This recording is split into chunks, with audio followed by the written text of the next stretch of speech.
Ah, tem que estar grande. Isso, tem que estar grande. Você vai ver se o som do Mac tá funcionando, tá? Tá. Mic check. Meu, é muito louco, é muito paralelo, né? Porque ela tá falando.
Ficou. Parece um editorial que tá tipo preto e branco da letra do.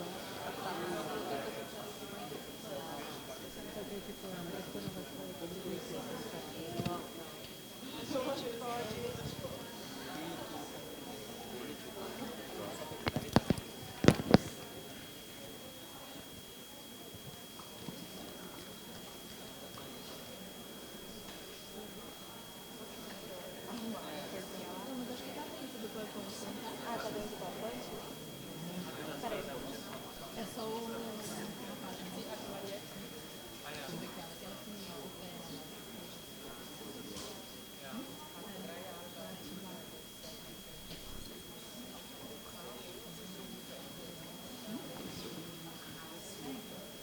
Bem-vinda e bem-vindo ao Cine Teatro do Instituto Moreira Salles. Por favor, atenção para algumas informações importantes. Desligue seu celular. É proibido fumar. Não é permitido consumir bebidas e alimentos dentro deste ambiente. Solicitamos não filmar ou captar áudio sem autorização prévia. Fotos são permitidas, mas sem flash. Esta sala possui 2 saídas de emergência, uma na lateral esquerda da plateia e outra no foyer de entrada. Este evento será transmitido ao vivo pela internet e terá tradução simultânea. Retire seu fone no balcão do foyer e não esqueça de devolvê-lo na saída. O IMS agradece e lhe deseja uma ótima sessão.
Boa tarde, sejam bem-vindos ao Festival Zoom 2019. Esse ano o festival conta com conversas que acontecem aqui no Cine Teatro, oficinas a partir de amanhã, feira de fotografia analógica, ocupação Vídeo Brasil, com vídeos uma seleção do acervo do Vídeo Brasil na sala de aula, feira e exposição de fotolivros. Essa é uma mesa que chama Políticas do Deslocamento. A gente conta com o Eustáquio Neves, que é o ganhador da Bolsa Zoom desse ano, com a Dora Longo Bahia, que ganhou a Bolsa em 2016, o Tobias Zeloni, que é um artista alemão que veio graças ao apoio do Goethe, e a gente conta com a mediação da jornalista Susana Velasco. O Tobias faz uma oficina amanhã às 13h, estão todos convidados. E esse ano a gente fez uma pesquisa de público, de conteúdo. Caso vocês possam preencher no final da fala, serão todos bem-vindos. Boa fala, boa conversa. Uma boa tarde.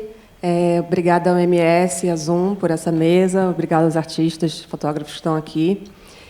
Eu vou apresentá-los brevemente. Eles vão falar sobre seus trabalhos.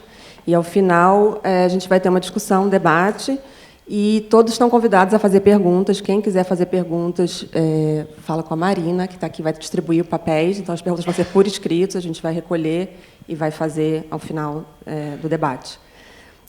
Bom, eu vou apresentá-los brevemente. O Eustáquio Neves mobiliza seu arquivo pessoal na construção de narrativas sociais de escala global. Ele recebeu importantes prêmios, como o Marco Ferrez de Fotografia, da Funarte, o Prêmio Nacional de Fotografia do Ministério da Cultura e Funarte, e a Bolsa de Fotografia Zoom. Dora Longo Bahia, doutora em Poéticas Visuais pela ECA, USP, onde atualmente leciona, possui pós-doutorado em Filosofia pela USP também, expõe regularmente no Brasil e no exterior desde os anos 80, é uma artista multimídia, suas obras tratam de temas como violência, sexo e morte. E o Tobias Zeloni é um artista alemão, conhecido por suas fotografias de jovens de periferias e profissionais do sexo, entre outros, autor de The Street, Jenny Jenny e Maskirovka. Sua obra The Citizen foi exibida no pavilhão alemão da 56ª Bienal de Veneza. Então, Eustáquio, o palco é seu. Boa tarde a todos. Bom, eu vou começar mostrando um trabalho. Na verdade, eu vou falar de uma outra pessoa antes de falar do meu trabalho.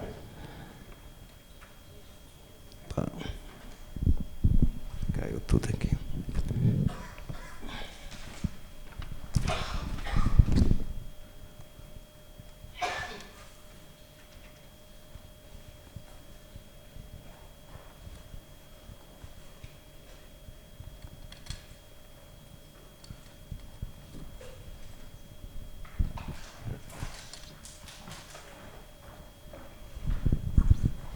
Não, já resolveu.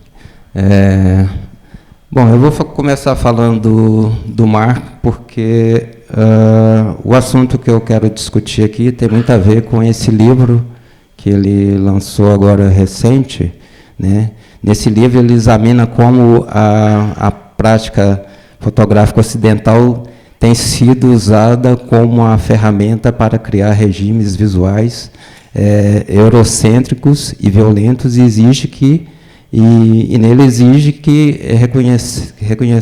reconheçamos e perturbemos as ideologias racistas arraigadas, usadas, que contaminam a fotografia desde sua criação, né?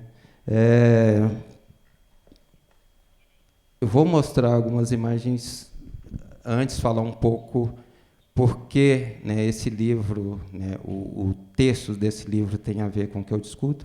Por exemplo, com as novas tecnologias, não só com as novas tecnologias, mas você pensar, por exemplo, que um filme, né, o filme negativo, né, o filme de fotografia, ele não foi pensado para uma pele negra, por exemplo, né? E com as novas tecnologias, né? Eu já tive o constrangimento, por exemplo, quando, no momento de tirar um passaporte, a carteira de motorista, a câmera, né, nunca consegue captar uma imagem sua, você sendo negro, ou fica um borrão, ou fica muito claro, enfim. Essa câmera, o mecanismo não foi feito para a pele de uma pessoa negra, né? Seja, aperfeiçoam as ferramentas, mas essa coisa continua, né? Essa prática perversa. Enfim, eu vou começar aqui a mostrar uma.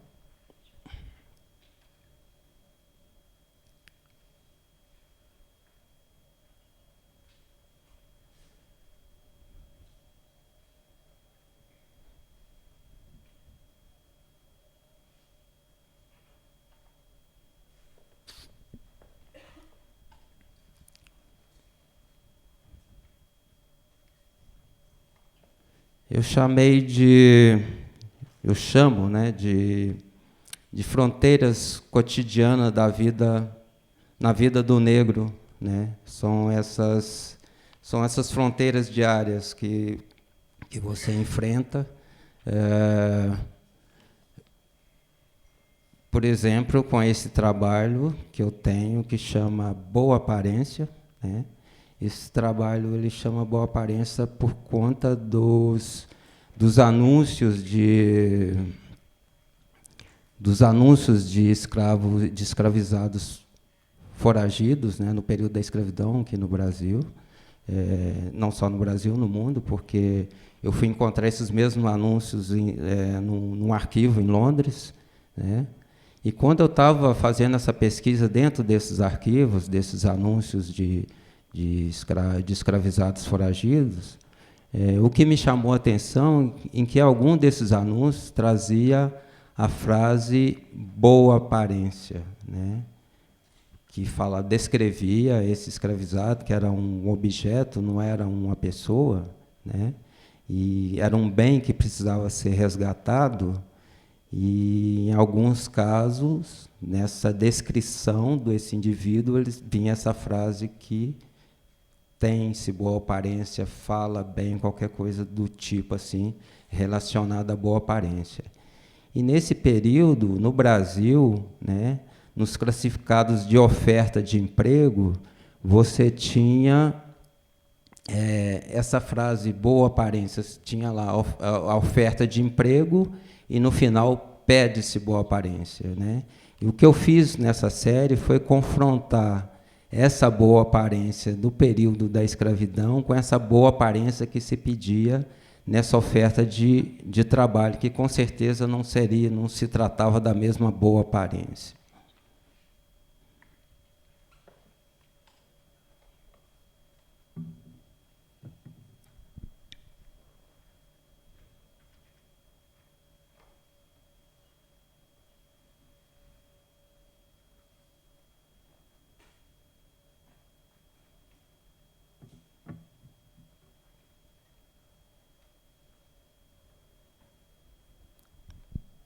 Então, essas imagens para ilustrar, para representar o que eu acabei de falar.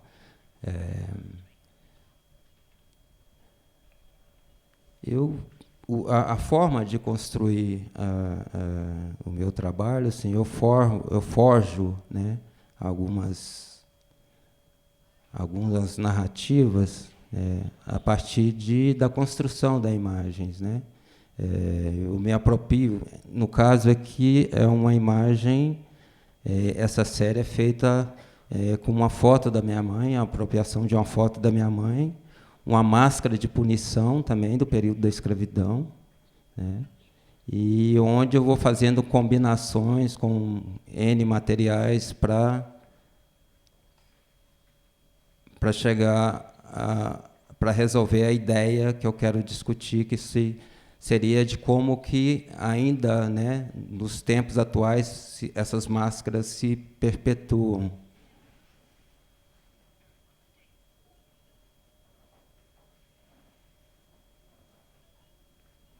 Então, aquilo que eu acabei de passar antes são os materiais, a forma como que eu uso para construir, aqui já é o resultado, né, da combinação desses materiais.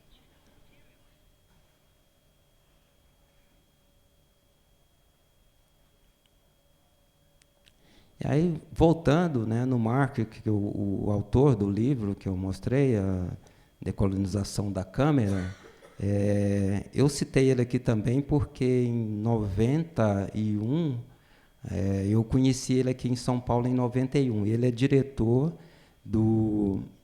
da Associação dos Fotógrafos Negros de Londres. Essa associação foi que publicou o primeiro trabalho meu. Assim, a primeira publicação que eu tenho foi feita por essa Associação dos Fotógrafos Negros em Londres, né, que já, desde muito tempo, eles têm essa preocupação dessa decolonização da fotografia.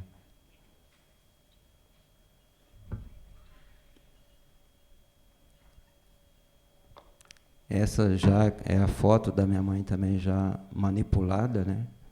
Assim, eu quero, com isso, né, trazer um resgate da dignidade da pessoa negra.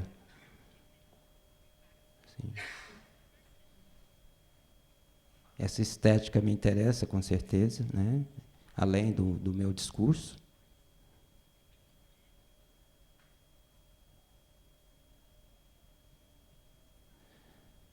Isso essa coisa da apropriação, como eu disse, assim,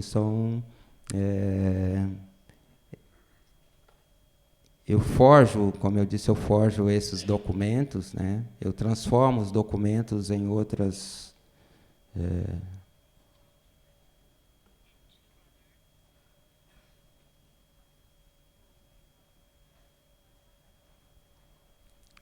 Esse é um trabalho para falar... foi um convite para desenvolver um trabalho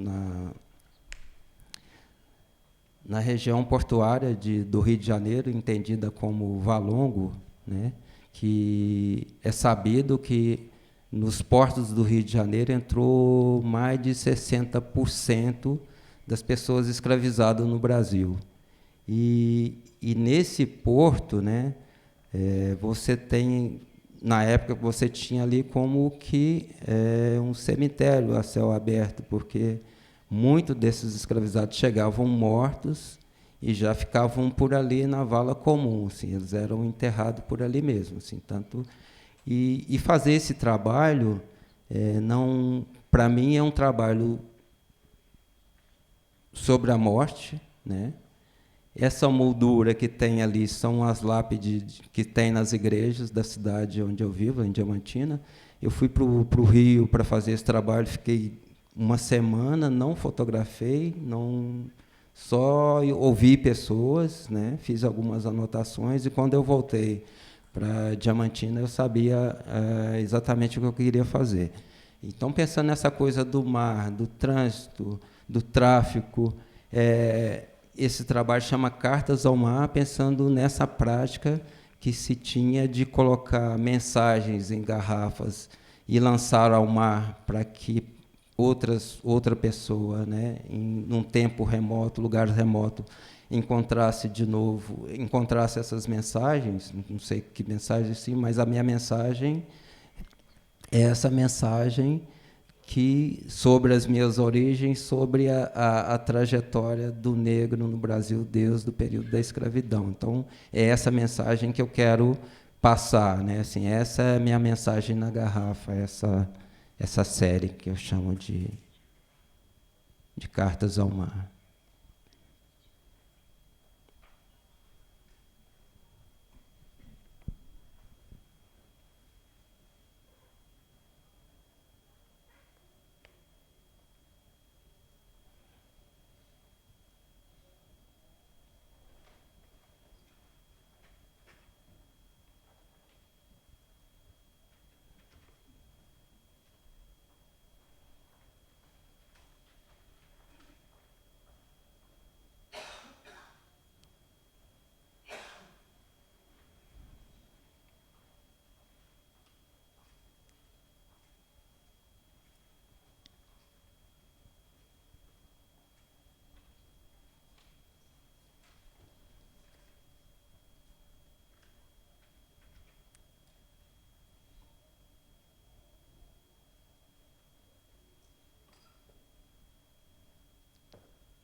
Bom, eu vou disparar um vídeo que é do livro, eu não chamo de fotolivro, eu chamo de um livro de artista, que deixa eu ver se está por aqui. Desculpa a bagunça.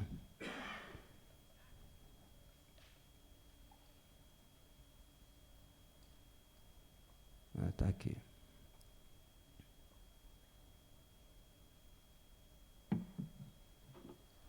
Esse livro, ele é um livro autobiográfico.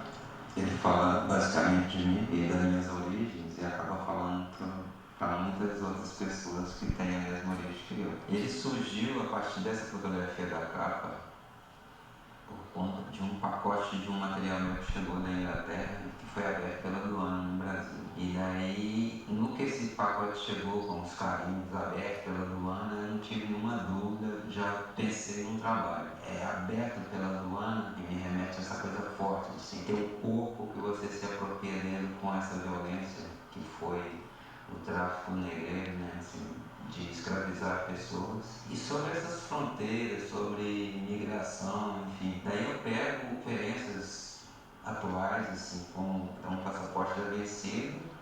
Eu uso algumas páginas do passaporte, todos os elementos aqui fazem lembrar essa coisa do ir e vir, do tráfico. Ele é um livro que ele é construído com imagens fotográficas, não necessariamente só fotografia. Tem desenho, tem colagem, enfim. E essa ideia do aberto, o livro traz isso, né? Então, a partir daqui, aí você começa a ter umas referências familiares, avós, no final tem minha mãe, a coisa da moeda, pensando um pouco como mercadoria. E aí tem essa coisa que eu falei antes, das aberturas, né? Das drogas.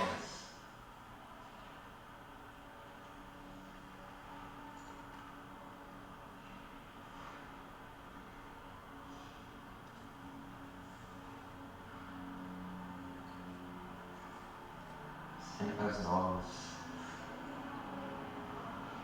E normalmente são autorretratos, ou retratos de família. Essa página aqui seria interessante eu mostrar aqui. É como se fosse um envelope. Isso aqui. Deixa eu ver por onde que ela começa por aqui. É isso.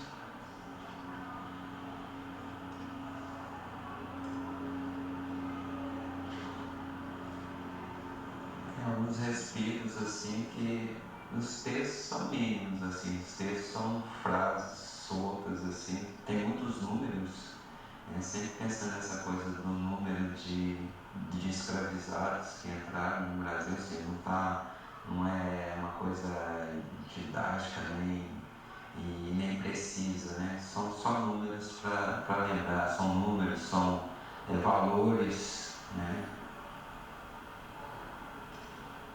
para lembrar essa prática da escravidão.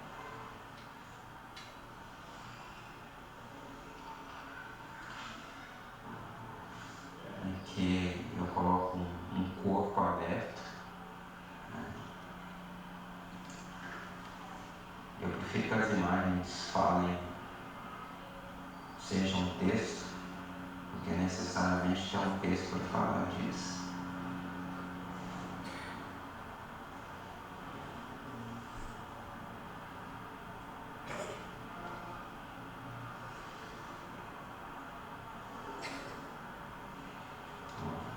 Isso aqui tem uma sutileza aqui que dá para ver que isso eu tirei de um vagão de trem, que é sobre capacidade de carga no vagão. Aqui uma apropriação daquele esboço da lotação de um navio negreiro, só que eu coloquei isso na forma de um caixão. Não era por conta de pensar esse número de pessoas que chegavam mortas na travessia do Atlântico, mapa da África, para falar disso. Assim, meus carimbos são simbólicos, assim, não são necessariamente um carimbo construído para isso aqui. Isso é a tampa de um saleiro, só para lembrar mesmo um carimbo. E de novo, a página do passaporte, com esses marquinhos que são alguns decalques que eu fiz, pensando nos carimbos que você recebe do passaporte, só que esse meu carimbo aqui são navios, né? Não é aquele aviãozinho que normalmente tem. Aí fecha com a imagem da minha mãe e essa rota Brasil-África.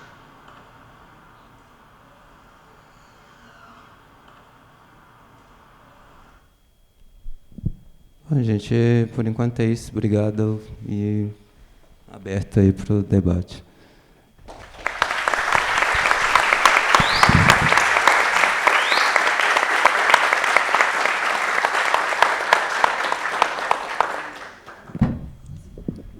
Dora, vamos lá.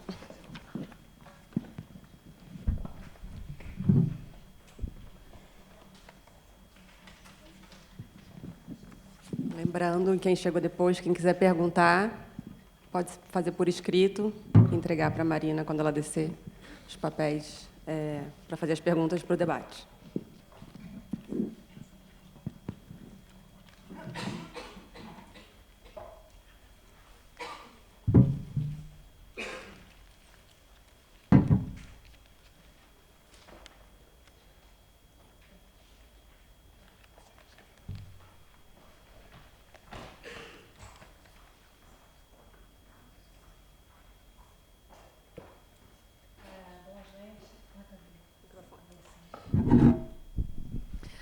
Oi, gente, boa tarde. Eu vou fazer uma apresentação aqui com o objetivo de propor algumas relações entre a arte, o capital e o Estado, que eu acho que, de alguma forma, vem norteando a minha produção recente. E, para acompanhar minha fala, eu vou projetar umas imagens, vou projetar um vídeo captado na Amazônia.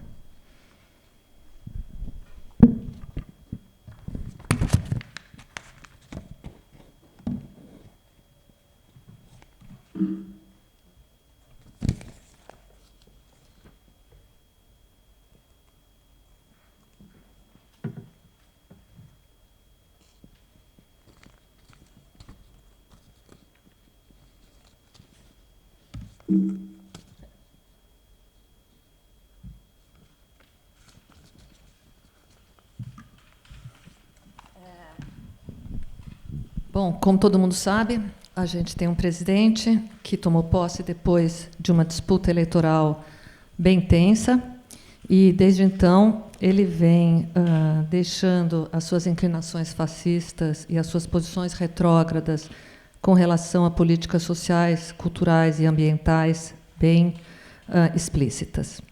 Os seus comentários são muitas vezes ignorantes, inconsequentes e violentos, e afrontam os direitos das mulheres, dos negros, dos trabalhadores, dos grupos LGBTQIA+, das populações indígenas e das organizações ambientalistas. Por exemplo, quando ele respondeu às pressões dos líderes europeus contra o desmatamento da Amazônia, ele comparou o Brasil a uma virgem que todo tarado de fora quer, desculpe aqui as mulheres.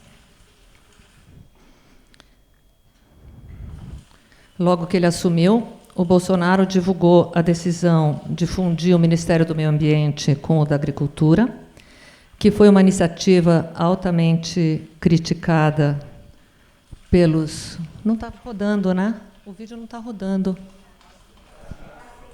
Não. Não. Não. Está parando. Não. Não, gente. É. Não, não está. Eu tô vendo que não está rolando aqui. Já tá... Não é assim o vídeo. Ele travou em algum momento, tá vendo? Ele não está rodando.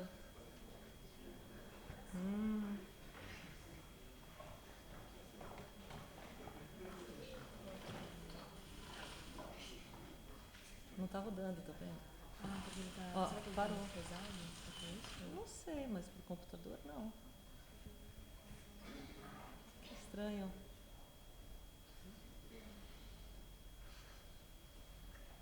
É. Putz. Tá vendo? Ele não entrou na outra imagem. Ele tinha outra imagem para entrar e ele não entrou. Tá. Ele parou aqui e não foi. Estranho.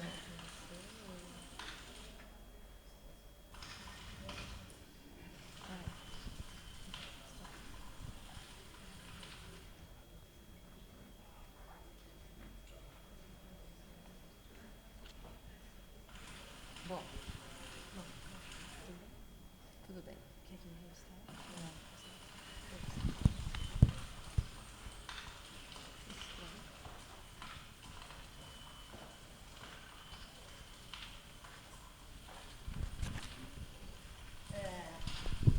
Bom, a iniciativa de fundir o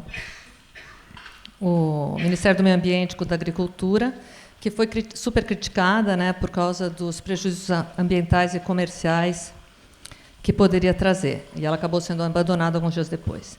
Mas, mesmo assim, as medidas ambientais que o atual governo vem tomando continuam alarmantes. Entre elas, eu cito a transferência para o Ministério da Agricultura do Serviço Florestal Brasileiro e a exoneração e o descrédito do superintendente do IBAMA, de superintendentes do IBAMA, né, estaduais, e do diretor do INPE, que são ambas instituições, institutos imprescindíveis para a preservação da vida na Amazônia. Essas atitudes acabaram acarretando a desconfiança dos sistemas de monitoramento de florestas, a diminuição drástica de fiscalizações e a suspensão de doações em prol da Amazônia por parte de países como a Alemanha e a Noruega. As alterações feitas no Ministério do Meio Ambiente se alinham com o discurso de campanha do Bolsonaro, que proclamava que o agronegócio brasileiro cumpria as leis ambientais e não provocava um desmatamento relevante. O Ricardo Salles, que é o ministro do Meio Ambiente do Partido Novo, considera as discussões sobre o aquecimento global secundárias e se mostra favorável à flexibilização da comercialização de agrotóxicos no Brasil, agrotóxicos que são proibidos em diversos países do mundo. Antes dele ocupar o ministério, em 2016, o Ricardo Salles foi secretário estadual do Meio Ambiente em São Paulo, tendo logo depois sido condenado por improbidade administrativa, porque ele favoreceu empresas de mineração com mudanças em mapas de zoneamento de áreas protegidas. As atividades extrativistas desregulamentadas e devastadoras fomentadas pelo ministro atual têm suas origens séculos atrás num processo de colonização que deflagrou um sistema de enriquecimento material de poucos e da ruína de muitos. Posteriormente, esse modelo de crescimento econômico predatório foi institucionalizado pelo país pela ditadura militar, né, que começa com o golpe de 64. O atual projeto desenvolvimentista irresponsável do governo escancara essa situação, autorizando de forma totalitária a exploração de recursos naturais pela iniciativa privada e incentivando a expropriação e o deslocamento forçado de comunidades nativas. Recentemente, as artes visuais também vêm sofrendo ataques que remontam ao período da ditadura militar. Exposições são fechadas antes da data oficial, obras são retiradas de museus e artistas são vítimas de perseguições físicas e virtuais por parte de grupos ultraconservadores que encontram respaldo no aparato jurídico policial. Historicamente, a produção artística no Brasil reifica de maneira caricata os segmentos da população que são invisíveis a quem detém o poder econômico e, concomitantemente, o político. Os povos indígenas, os sem terra, os sem teto, os transgêneros, os negros e as mulheres não são incluídos no cálculo produtivista que rege e que mede o chamado desenvolvimento no Brasil. E sua invisibilização é funcional e necessária ao modelo do crescimento adotado no país. Os recortes ou abstrações da realidade que as práticas artísticas produzem nada mais são que expressões das relações de força que operam no interior da comunidade, que acolhem ou abandonam ideias, práticas e grupos sociais, tornando alguns deles representáveis e outros não. Segundo o pesquisador e curador de arte contemporânea Moacir dos Anjos, num artigo de 2017, que ele escreveu aqui para o site da revista Zoom, essa característica da produção brasileira não é, eu abro aspas, em princípio, inadequada para o contexto ao qual ela se insere e no qual ela se insere, pois termina por produzir equivalentes sensíveis de um país que aliena de si mesmo tudo o que lhe parece ser incômodo, que causa atrito, que provoca disputa, que gera ruído ou que é sujeira. A avara presença na representação que o campo artístico historicamente fez do Brasil, daquilo que é escamoteado ou esquecido na sociedade da qual ela é o equivalente sensível, faz com que ela, em sua seletiva magreza, seja perversamente adequada à realidade do país. Fecho aspas. Mas, como aponta o Moacir dos Anjos, apesar de poucos, alguns artistas sublinham em seus trabalhos a importância de se explicitar os abusos e perseguições perpetrados pela elite no poder. Recentemente, muitos deles, impulsionados pela magnitude da destruição ambiental em processo no Brasil e pela iminência de uma tragédia de proporções inimagináveis, intensificaram as críticas às consequências das atividades de extrativistas.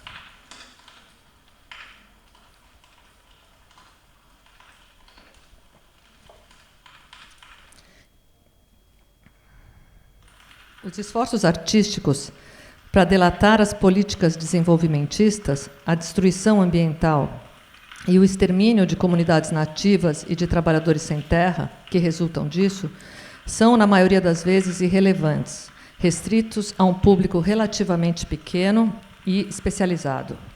Eles parecem ainda mais inócuos e patéticos se a gente olhar para os alicerces do mercado da arte brasileiro.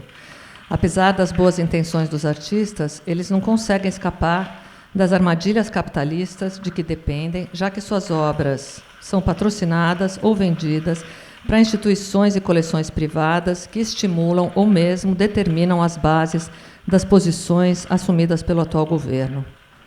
Essa ineficácia da obra de arte como ferramenta de denúncia de abusos do poder é destacada pelo filósofo Vladimir Safatli num comentário sobre a relação entre arte e política, publicado na revista Arte Brasileiros. Segundo ele, abro aspas, a força da obra de arte não pode ser reduzida a seu discurso, pois sua dimensão política fundamental não está no engajamento explícito, mas na sua capacidade de dar forma ao que é tido como impossível. Hoje, se olharmos nas galerias de arte, há muitos trabalhos que tratam diretamente de problemas sociais, mas o que talvez nós precisemos seja algo de outra natureza.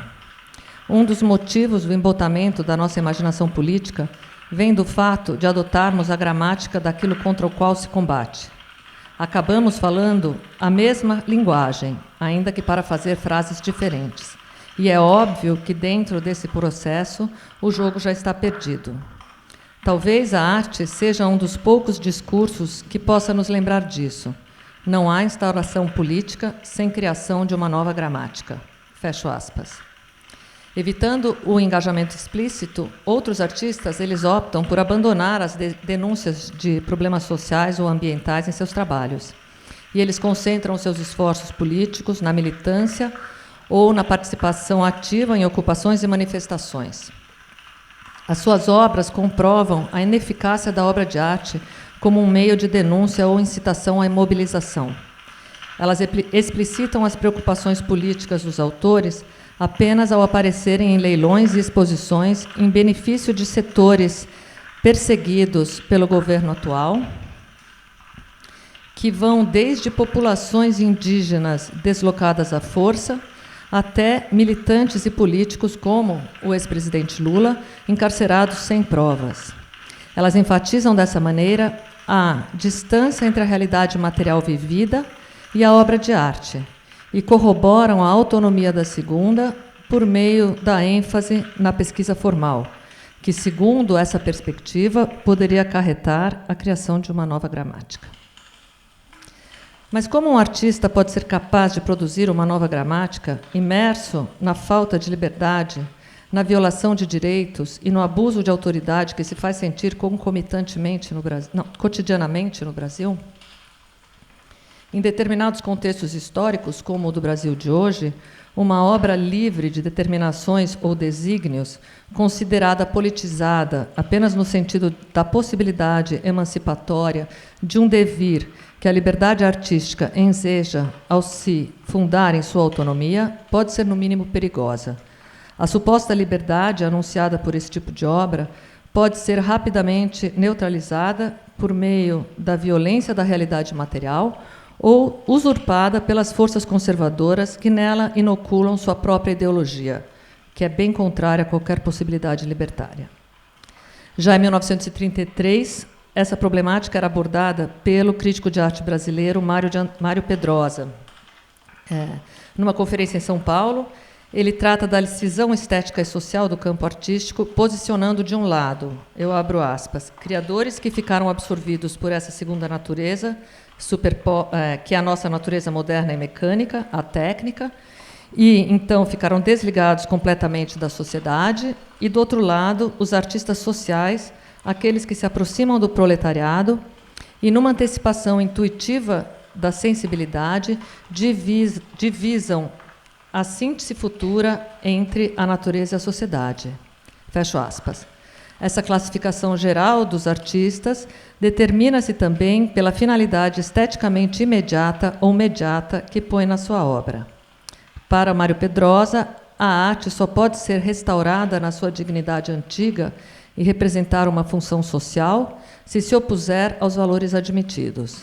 Na sociedade cortada pelo mais terrível antagonismo de classes, ela só atingirá a consciência pública, ou pelo menos a uma forma classista de consciência pública, sendo revolucionária. Mas como pode a arte alcançar essa função social potencialmente revolucionária e libertária? Para tentar materializar a reflexão dialética entre a posição do artista com relação à função social da arte, explicitada em contextos como o que a gente vive agora no Brasil, em que a barbárie domina, eu vou evocar a obra da artista suíça radicada no Brasil, Cláudia Andujar, por meio de um outro artigo que o Moacir dos Anjos escreveu, também para o site da revista Zoom, em 2019. A região amazônica é objeto das fotografias de Cláudia Andujar desde o início da década de 70, quando o governo militar brasileiro intencionava civilizar a selva, abrindo estradas a todo custo e tolerando a extração predatória e clandestina de minérios. É nesse contexto que o trabalho da artista começa a focalizar e revelar a situação vulnerável da população Yanomami, que passa a ser violentada e exterminada pelos tratores, pelas armas e pelas doenças trazidos pelos invasores. Em 1977, Andujar é expulsa da região pelas autoridades do país, incomodadas com suas denúncias. A partir de então, seu trabalho passa a ser menos o de aprender visualmente a vida singular dos Yanomamis e mais o de criar instrumentos legais que se fortalecessem contra o cerco em andamento.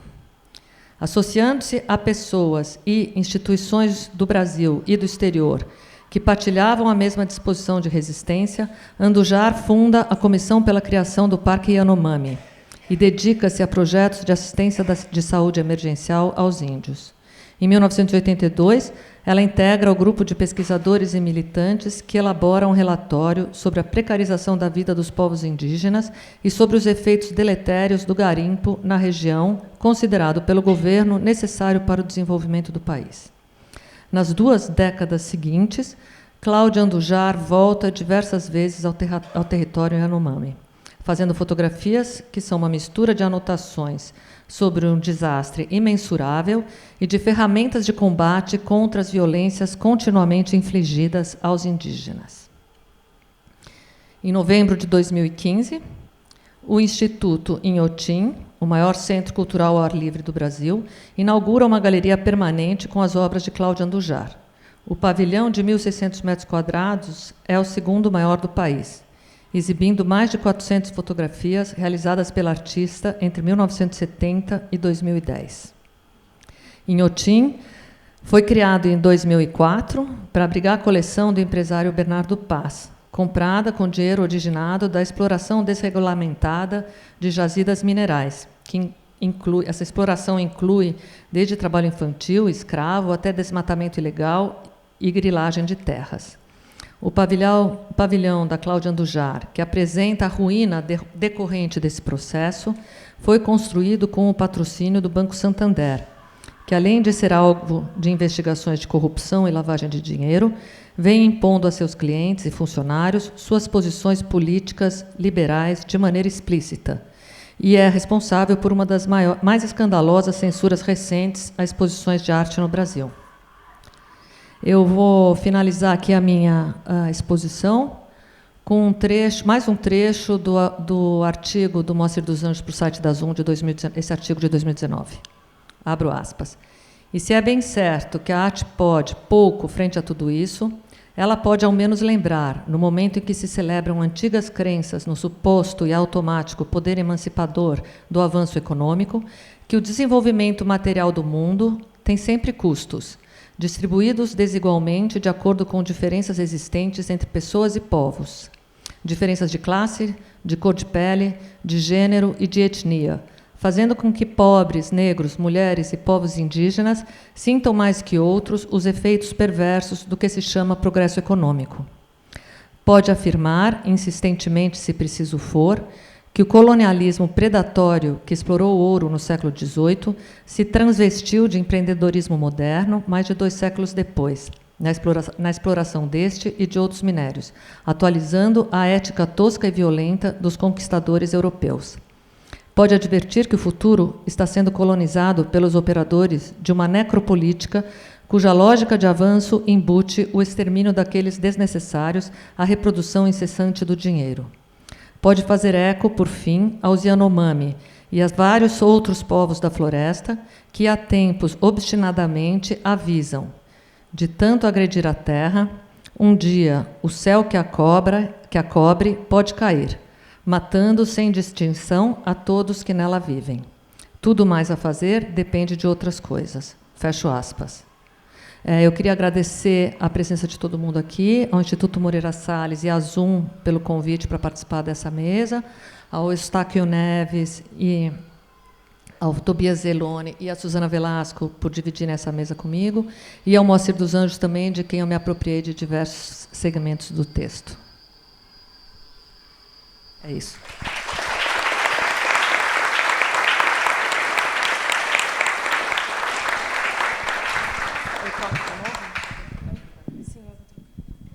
Bom, agora Tobias Zeloni.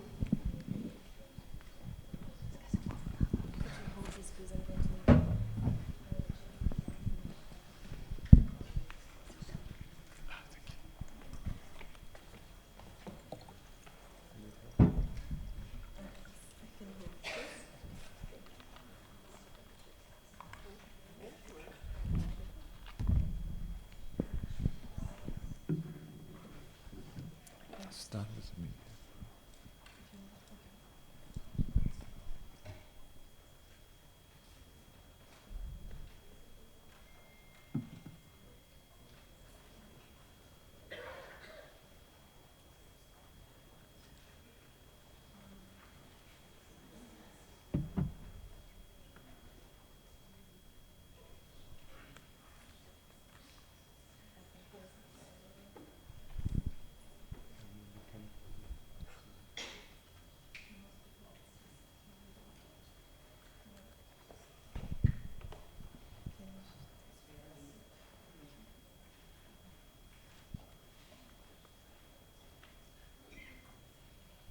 Com licença, desculpa, só precisamos arrumar uma coisa aqui.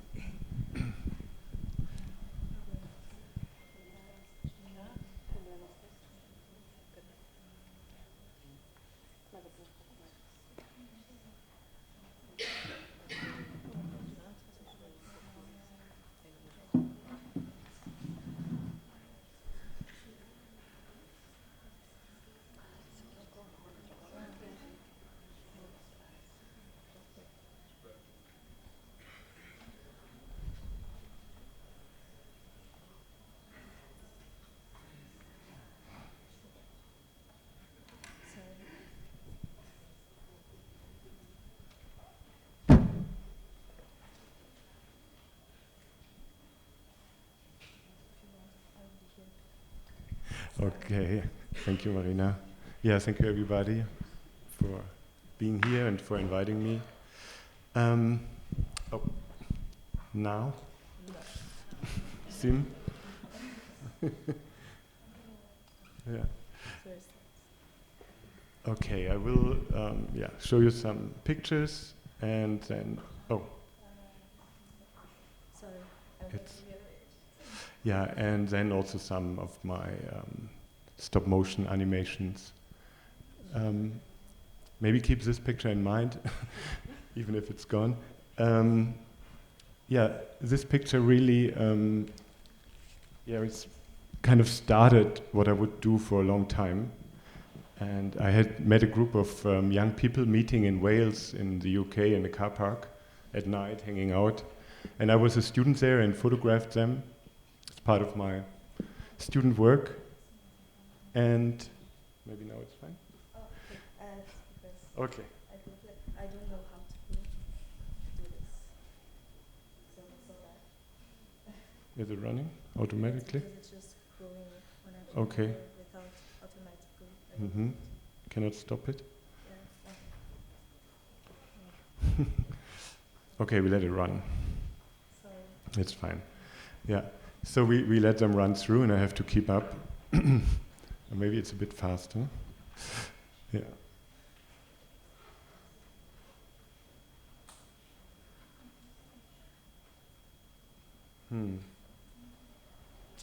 Yeah, I'm sorry about that. Okay, I will have to talk fast. So keep the first picture in mind. What happened was that I was using a flash still as like a good student, and then the flash didn't work, and I had on my contact sheets this like very dark picture that was underexposed.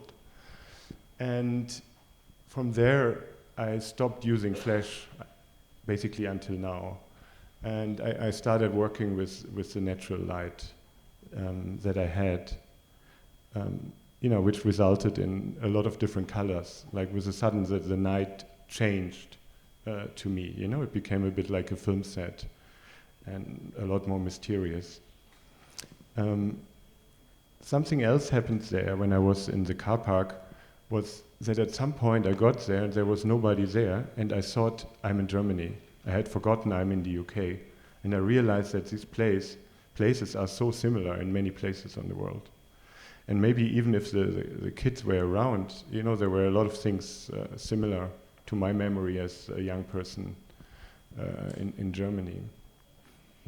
Something else happened. I took those photos and I went to the newspaper in London, The Guardian, when I finished my course, and showed them to them.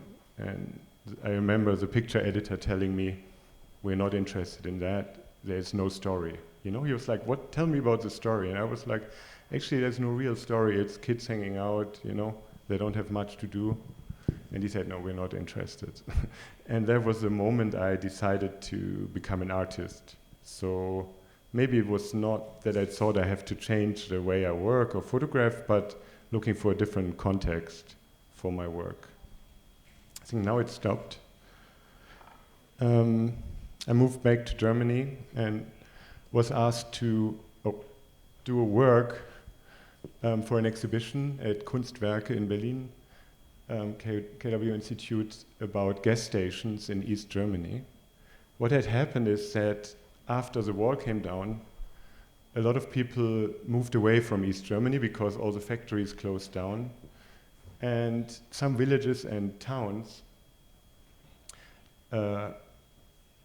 like were half empty or still are half empty, and sometimes the only thing remaining were the gas stations where people could go shopping, buy a beer, hang out, and you know, I made a series about that. I'm quickly going through all these works before I come to the more recent works. And yeah, this is in the US, a small town in the desert that is all about crystal meth. That was long before the TV series called, how's it called? Breaking Bad. Breaking Bad, yeah. Now it was a kind of Breaking Bad environment, but the series wasn't made yet, you know. So this is also, it's maybe some people know the TV series Gomorrah. So I also went to this place in Naples in Italy briefly before the film was made and then later the TV series. And maybe at some point something came into my mind, and this is the proximity of my work to film, to the aesthetics of cinema, rather than to the aesthetics of the documentary genre. I guess both is in there somewhere, somehow. And maybe it's not only like the nighttime, the colors, but I also thought that it's actually the young people themselves that I photograph that like to imagine themselves as being part of a film, of a movie. You know, it's kind of playing with the imagination of the people and the way they want to present themselves for the camera. And the ironic thing is that this guy actually became one of the main characters in the Gomorrah film, you know? So it was really like, I had been thinking about cinema in my work for a long time, and there it came together somehow, you know?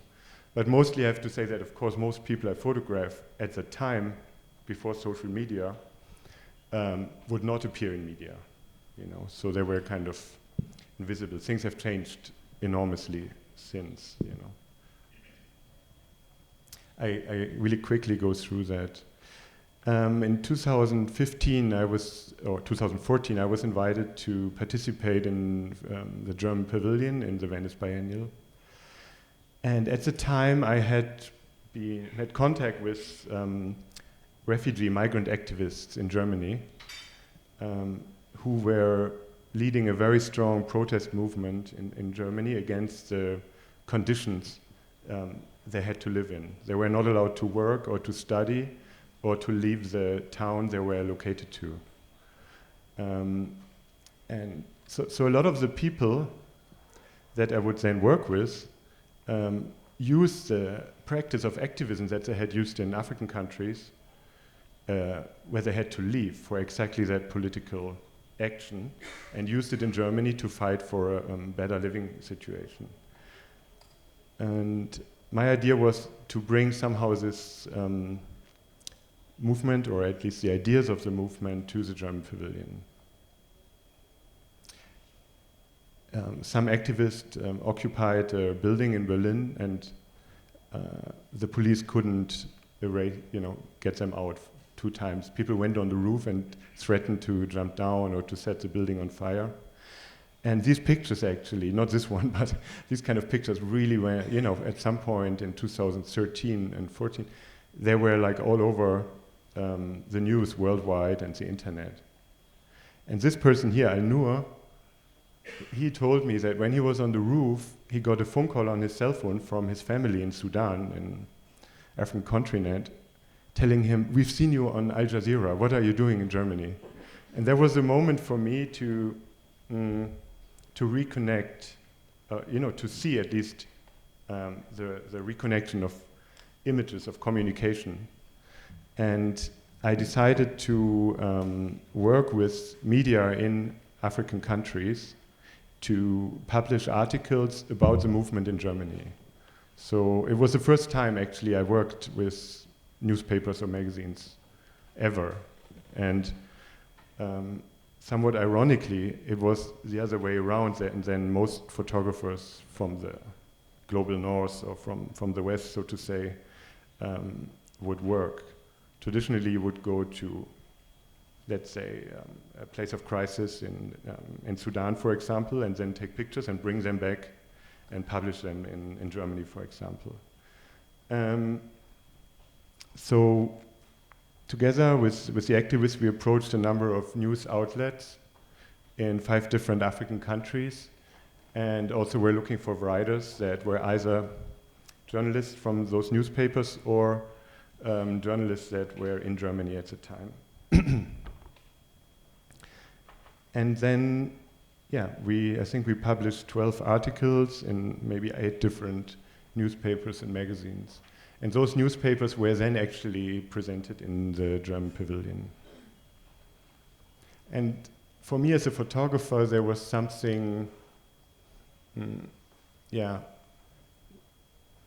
something, maybe it was more like a private thing, but I wanted to like give up a certain control of my photographs. I wanted to see what happens to them if they travel or appear in a different context. What would happen to them or not happen to them. So for example, here it's obvious that the picture was reversed and so on. This is a Arabic language newspaper in Sudan. And maybe you recognize some of the pictures you saw earlier.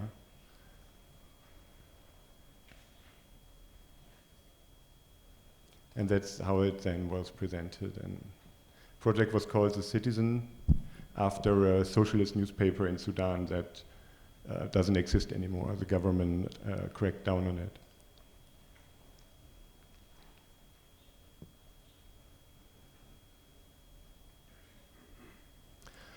Okay, briefly.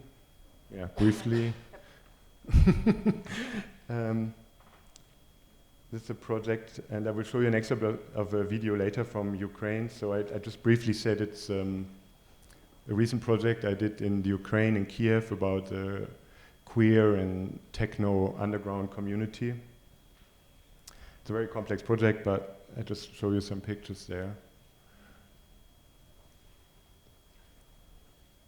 And it's called Maskirovka, which is Russian for masquerade, masking. It's a term used to describe the Russian military intervention in Ukraine. It's a kind of hidden camouflage warfare. Russia never declared a war against Ukraine. They just do things. And this kind of secret intervention is called Maskirovka. But I use the term Maskirovka on many different levels, all the way down to the queer community and the way they have to deal with the public and violence against their community.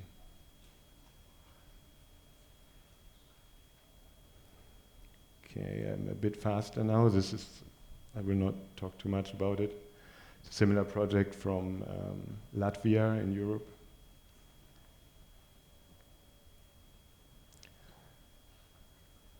One could say it's about different signifiers of identities, like makeup, clothing, piercing, tattoos. Okay, and this is a project that is not published, and it's the last pictures I show you from Japan. And I was in Japan last year to photograph the Brazilian Japanese community. So, as you might know, there a number of Brazilian Japanese have gone to Japan in the last 20 years, and I think it's now about 300,000 people who live in Japan, mostly as workers in factories, like labor work, and quite often they live in kind of very closed up, isolated housing estates, like this one in Toyota City, the city named after the Toyota car factory, car manufacturer.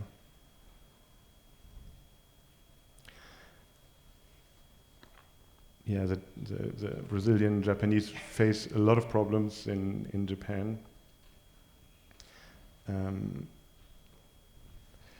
But maybe there's no time to talk so much about it now.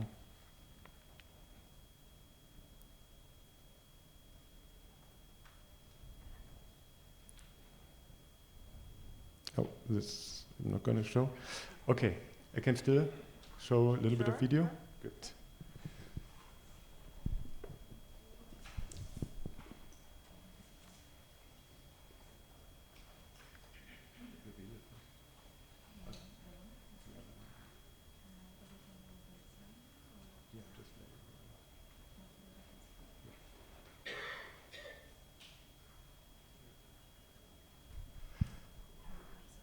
There's no sound.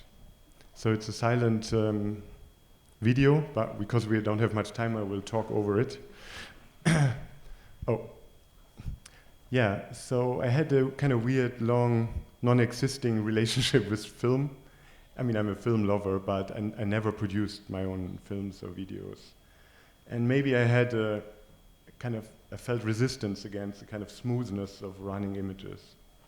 And here in Naples, you saw some pictures earlier, I kind of discovered for myself this stop motion animation.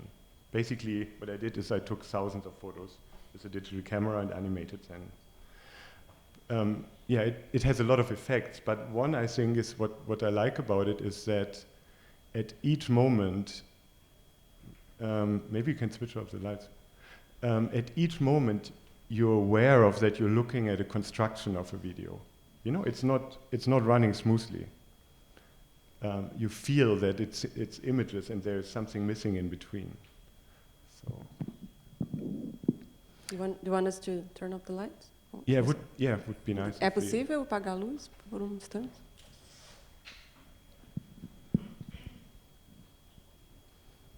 And yeah. Thank you.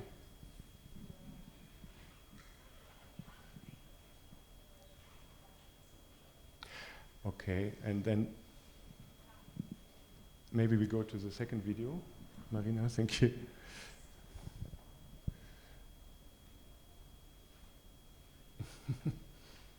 Yeah, it's called Le Ville di Scampia.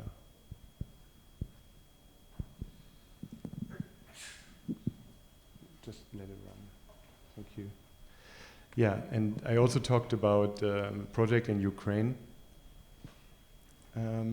I took a lot of these kind of images, thousands of images, similar to the ones I did for the project in Naples I showed you before. So I had something like 1 hour of animation.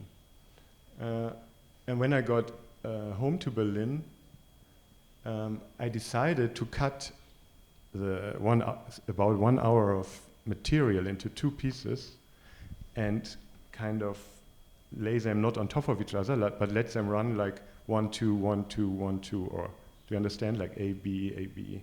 So it's like one line of pictures running and then alternatively the other line of pictures. And what really happens is, and I think it really much relates to the situation in the Ukraine at the time I was there, that it's always too much. You never are able to actually see everything that's in the video. Even for me, I'm surprised to discover things within the video now. And of course, something else it's relating to is kind of nightclub, stroboscopic light and so on. I go a bit further, maybe here.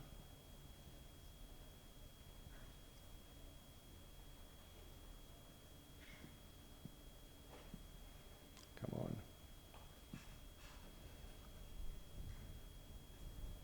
There we go. Yeah, it's kind of jumping a bit.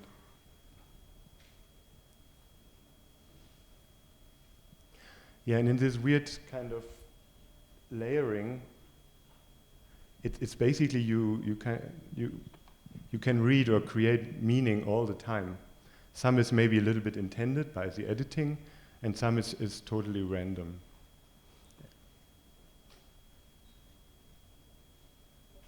Yeah, it's a bit jumpy, I think.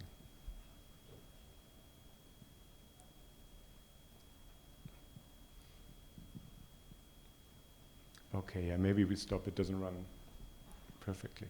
Okay. Thank you. That was my presentation.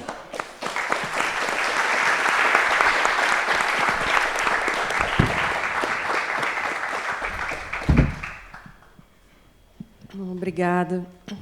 Eustáquio, Dora, Tobias. Cada um dos trabalhos, né, aqui apresentados abre uma infinidade de questões. Né, são trabalhos, como vocês viram, muito distintos. Quer dizer, a Dora não mostrou as fotos, né, imagens dela, mas são... Hã? Mas não mostrou a variedade. E eu vou tentar colocar aqui essas questões, algumas dessas questões em relação, né? E lembrando, mais uma vez, que o público pode fazer perguntas e por escrito. Então, eu queria começar com o tema da mesa, que é políticas do deslocamento. Então, a obra de vocês, de formas singulares, como eu falei, de certa forma, muda o percurso que é esperado de certas imagens. Seja, no caso do Eustáquio, dando uma dimensão pública e social a arquivos pessoais, né?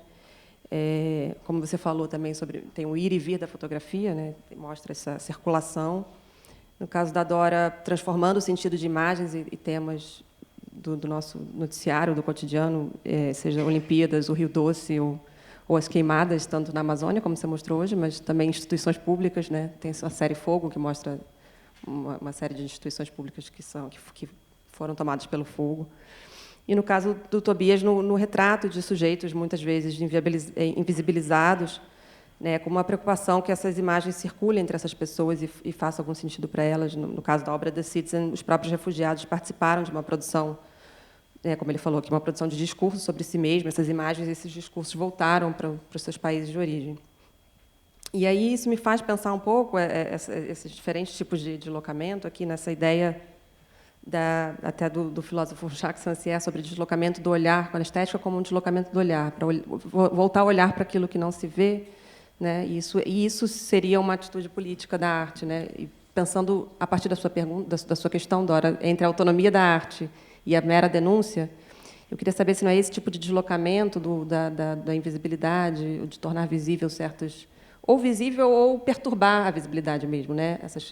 Hoje a gente viu aqui no seu vídeo, por exemplo, essa perturbação um pouco tem do próprio som, né, da fala, ou as camadas de imagens que o Eustáquio coloca, né, uma sobre a outra. Então, brincar um pouco com essa visibilidade, invisibilidade. Eu queria que vocês falassem um pouco dessa preocupação com esse tema de deslocar o olhar, né, por uma certa aquilo que não se vê, ou então perturbar o olhar para poder se ver de uma outra forma e criar novos mundos possíveis, talvez.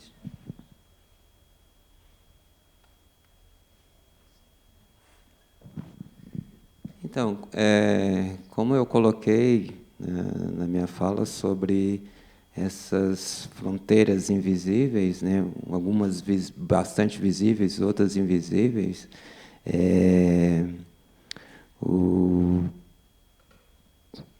meu dia a dia, né, o dia a dia de uma pessoa negra é sempre estar rompendo essas fronteiras, né? E o meu trabalho, e com o meu trabalho eu tento trazer isso, romper fronteiras, seja no dia a dia, né?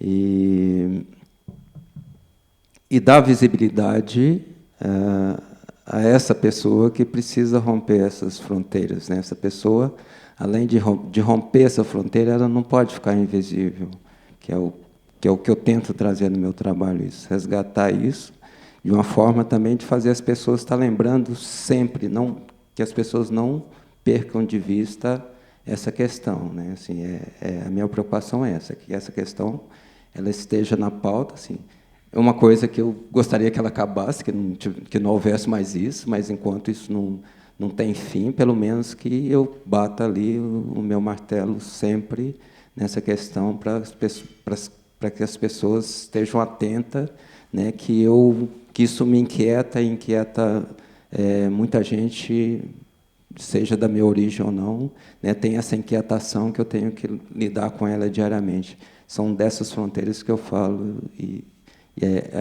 a minha ideia de deslocamento é essa. Eu acho que é bem interessante você ter citado Rancière. Eu acho que ele tem um texto sobre, sabe, o que ele chama, quer dizer, como ele define estética. Eu acho que tem uma visão muito interessante, quer dizer, e que a gente precisa ter uma volta à estética, quer dizer, a um lugar de uma percepção sensível, né, e não ficar tanto no mundo abstrato que a política se tornou, né, quer dizer, a política se torna uma abstração quase desconectada com a realidade material. E é claro que eu acho que a ideia de deslocamento nesse sentido, eu acho que é super legal para a arte, né, quer dizer, eu acho que a arte propõe isso mesmo, né, muito mais do que dar respostas, é de algum jeito ficar ali colocando alguns pontos em questão. Eu acho que a única coisa que eu acho é que, às vezes, quando a gente está em situações assim, em que a realidade material interfere na vida de uma forma bruta, às vezes a vontade é realmente responder de forma bruta também. Tobias poderia falar um pouco também desse interesse pela invisibilidade, não só no tema, né, de certas pessoas que, como você falou, né, hoje com as mídias sociais mudou, mas que pessoas que não eram visibilizadas, mas na própria estética noturna, né, da luz e, né, nesse interesse do escuro.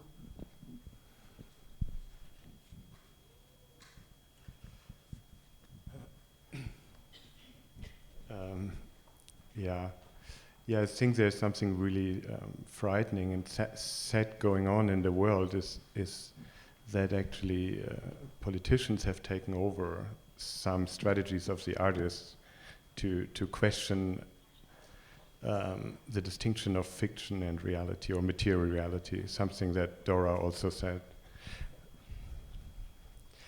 And it makes it, of course, very difficult to be an artist these days, dealing with material reality and any kind of visual representation or production. With the video from the Ukraine, maybe it was also dealing with that problem, that anybody I asked to explain to me what's going on in the Ukraine said the problem is that it's almost impossible to explain. So maybe it's not that Russia or other corrupt politicians in Ukraine want to win a war. They want to make invisible what's really going on and let the people unaware of the material reality. So in my video, maybe I'd rather try to represent the violence of this kind of clashes, rather than having a better version of representation. Uma pergunta do público, eu acho que está de alguma forma relacionada a isso, para os três, né? Quando vocês produzem novas obras, já tem em mente o público espectador dessas obras? Os sentidos dos trabalhos mudam de acordo com o local onde são exibidos? E aqui a gente está falando mais uma vez de contexto e enfim, talvez na Ucrânia, né, essas imagens vão ter uma recepção diferente daqui, ou né, no caso do Brasil também, tendo essas relações com a escravidão, enfim. Vocês pensam no público e elas mudam? Você acha que os sentidos mudam?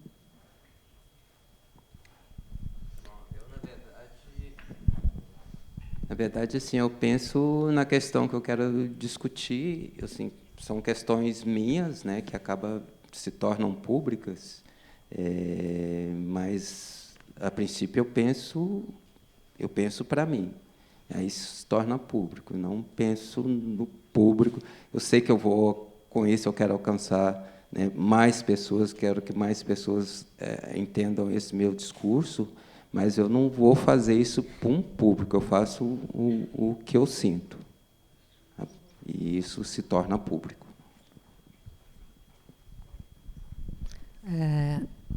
Eu acho que não também. Quer dizer, eu acho que eu penso em questões que eu acho que são importantes ser colocadas de alguma forma, serem publicizadas, talvez tentando desvelar algumas coisas que eu acho que é o lugar da arte fazer, mas não para um público específico e também não mudo conforme o ambiente.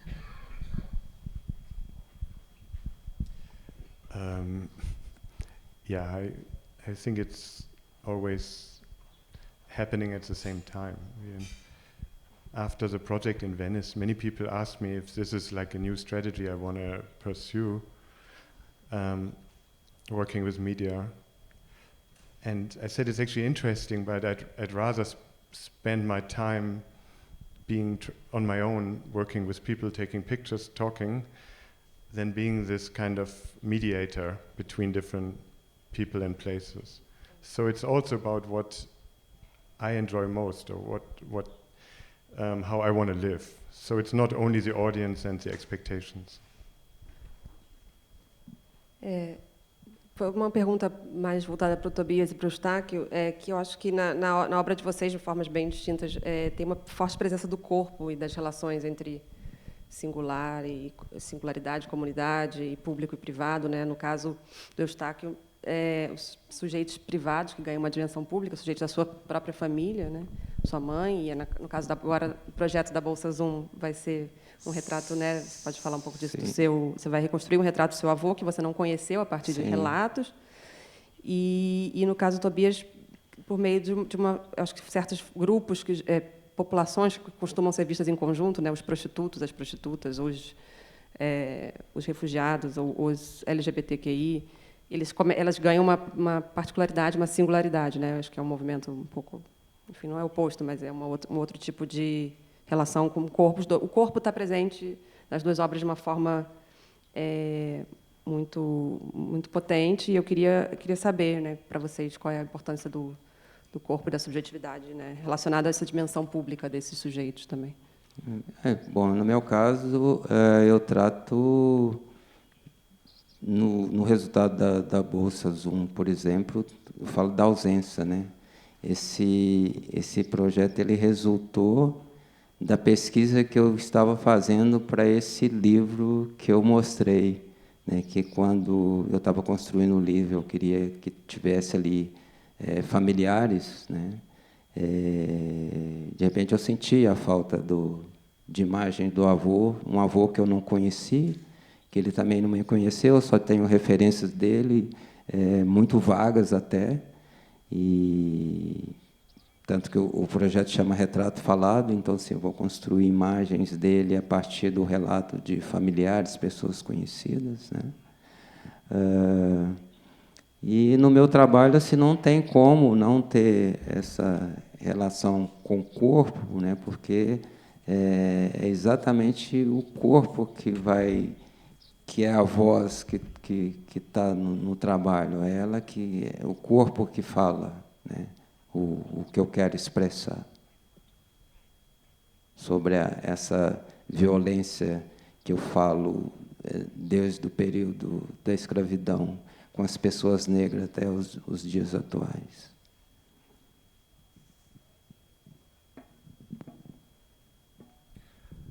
Yeah, it's very complicated, and probably I would have said 20 years ago something very different from what I would say now.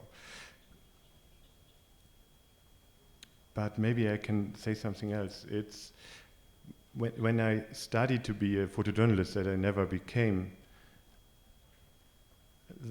the people to be photographed would be set into a frame set of political thinking, of the way the news industry works, and other ways of rationalizing, and for sure I agree with some of these things, but for some reason I try to inverse the direction. So first look at the people and a very closed up perspective, and from there on broaden the perspective to wider political contexts.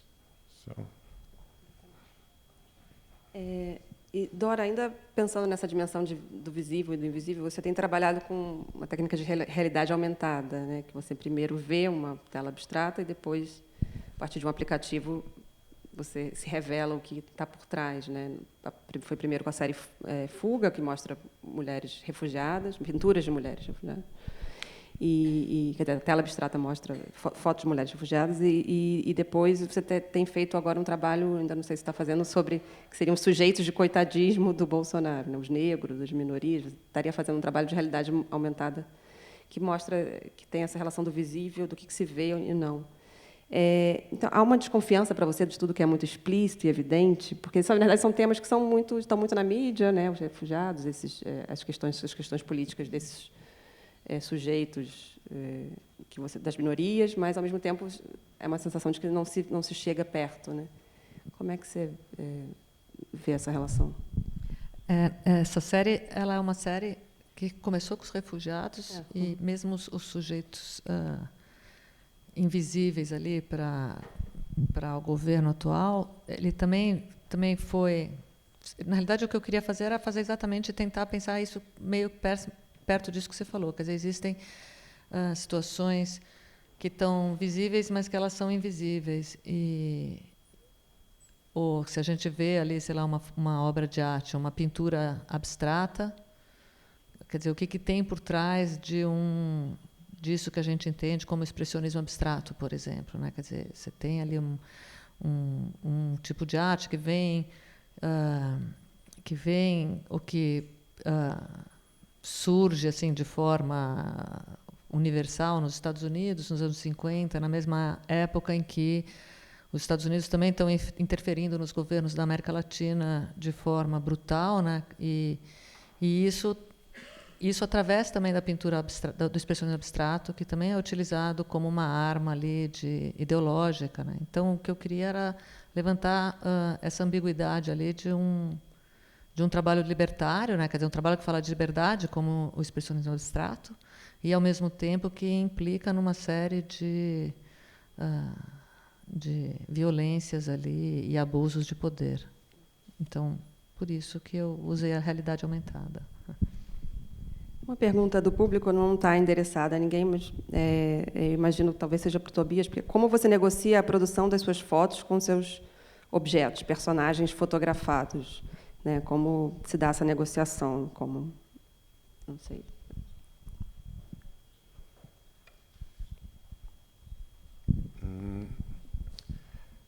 Yeah, it's always a bit different. And I'm very aware of it's a problematic relationship to be the one with the camera. So still, I think it's some kind of meeting or interaction or communication that has to be negotiated. And yeah, I try. Yeah, in the case of the Citizen Project for the German Pavilion, it was interesting that the activists actually searched for a certain kind of media coverage. They were aware of how important it is to be visible, first in the German public and then in a wider international public. So they founded a media group of photographers and journalists that were actually helping their cause in a sense. So I think these are the kind of negotiations that I'd like to participate in. Maybe I can say it like that. Mais umas perguntas do público aqui. Uma para a Dora. Dora, como professora, como provoca e traz à tona aos seus alunos a função da arte como instrumento de reflexão e conscientização? Bom, eu acho que eu espero tentar fazer isso, né? Mas eu fico colocando, de algum jeito, referências e tentando contextualizar essas referências. Quer dizer, isso significa por que elas foram produzidas naquele momento e o que, historicamente, como a gente olha para trás e acha alguns trabalhos importantes e o que eles foram transformadores, de alguma forma. E, de algum jeito, também numa outra... eu acho que é uma outra relação um pouco contraditória que a gente tem produzindo arte, é que, ao mesmo tempo que a gente tem que correr alguns riscos, né? Então, estimular os alunos a correrem riscos mesmo de tentarem descobrir novos procedimentos ou novas maneiras de desvelar, quer dizer, como você desvela o que não está visível? Se você sabe fazer isso, a coisa já está visível, né? Então, para você realmente desvelar alguma coisa, você tem que correr alguns riscos e experimentar de várias maneiras. Mas, ao mesmo tempo, eu acho que também é super importante a gente discutir dentro da escola de arte, né? A gente discutir as responsabilidades que um artista tem no momento em que ele torna público alguma coisa. Então, também é uma situação ali que é bem difícil, eu acho, e dentro das instituições, acho que não só na universidade, mas também nos museus ou nas galerias, você tem esse limite entre estimular ali uma produção contemporânea, uma produção talvez problemática, e, ao mesmo tempo, essa produção tem que se manter dentro de uma série de regras. Então, mas eu não sei, acho que talvez seja melhor perguntar para os meus alunos isso. E outra para o Eustáquio, do público. Imagino que sua própria história seja um exemplo desse deslocamento de realidades. Gostaria de conhecer as principais dificuldades encontradas no seu trânsito e como pôde ultrapassar essas barreiras. Queria saber o quê? As minhas dificuldades? Dificuldades encontradas no seu trânsito e como pôde ultrapassar essas barreiras. Não, acho que num percurso de se fazer artista. É com enfrentamento, né? Assim, você vai transpor essas barreiras com enfrentamento, não é pedindo licença, né? Acho que é chutando as portas mesmo e passando. Bom, eu vou encerrar aqui com uma pergunta também do público para os três. Para além das imagens em si, como os três veem o papel das estratégias de circulação e distribuição das suas obras? Qual a importância do contexto em que elas são vistas, sentidas?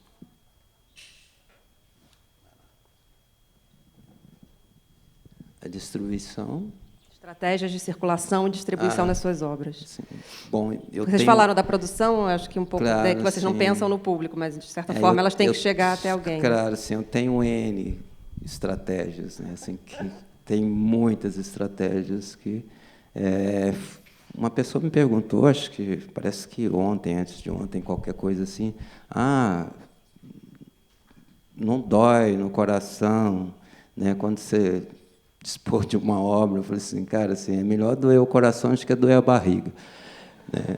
Então, mas tem coisas assim, no começo da carreira, assim, quando eu decidi que eu queria viver da fotografia, né, e viver da fotografia autoral, eu criei heterônimos, porque eu acreditava que o trabalho do Eustáquio Neves ele podia ser um trabalho que ia poder ter alguma importância num dado momento. Isso já faz o quê? Uns 30 anos, né?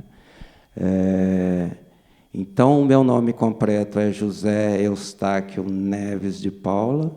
Eu tinha uma pessoa que fotografava com o nome de Zé de Paula, né, que fazia só fotos cor, e tinha um outro que assinava Paula, que é o meu último nome, Paula Urbano, que era um feminino, né, ficava no feminino.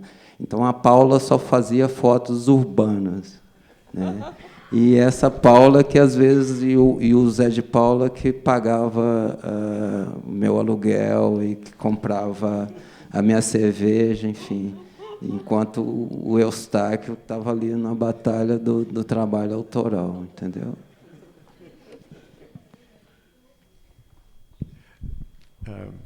Yeah, we all have many personalities. Yeah, maybe something different that since the rise of social media, my role has really changed, at least when I work with younger people.